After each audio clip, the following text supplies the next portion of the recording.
कार्तिक की कहानियाँ। खिचड़ी की कथा। किसी गांव में एक बुढ़िया रहती थी और वह कार्तिक का व्रत रखा करती थी।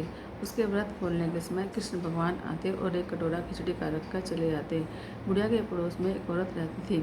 वह हर रोज यह देखकर ईर्ष्या करती कि इसका कोई नहीं है, फिर भी इसे खाने के लिए खिचड़ी मिल ही जाती है।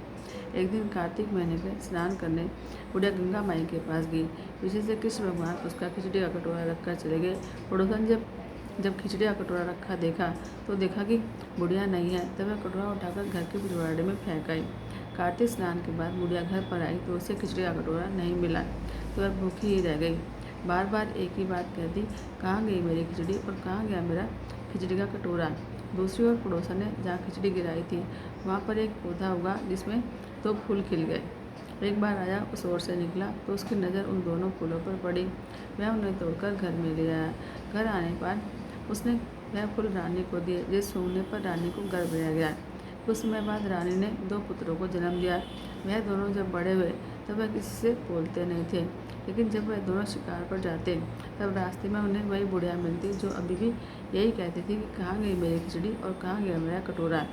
बुढ़िया की बात सुनकर वह दोनों कहते कि हाँ मैं तेरी खिचड़ी और हाँ मैं तेरा बेला। हर बार जब वह शिकार पर जाते तो बुढ़िया वही बात कहती और वह दोनों वही उत्तर देते। एक बार राजा के कानों में यह बात पड़ी। उसे आश्चर्य हुआ कि दोनों लड़के किसी से नहीं बोलते, जब वे बुढ़िया से कैसे बात करते हैं। राजा ने बुढ़िया को राजमहल में बुलाया और कहा कि हमसे तो वे बात नहीं करते, तुमसे कैसे बात करते हैं। बुढ़िया ने कहा कि महाराज मुझे नहीं पता कि ये कैसे मुझसे बोल लेते हैं। मैं तो कार्तिक का व्रत रखा करती थी और कृष्ण भगवान मुझे खिचड़ी का बेला भरकर देकर जाया करते थे। एक दिन मैं स्नान करके वापस आई तो मुझे वह खिचड़ी नहीं मिली। जब मैं कहने लगी कहाँ गई मेरी खिचड़ी और कहाँ गया मेरा बेला, तब उन दोनों लड़कों ने कहा कि तुम्हारी पड़ोसन ने तुम्हारी खिचड़ी फेंक दी थी तो उसमें से 2 फूल निकल आए और हम फूल बन गए।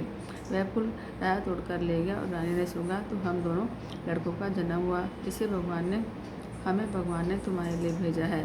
सारी बात सुनकर राजा ने बुढ़िया को महल में ही रहने को कहा और हे कार्तिक महाराज, जैसे आपने बुढ़िया की बात सुनी वैसे ही आपका व्रत करने वाले सबकी बात सुनना।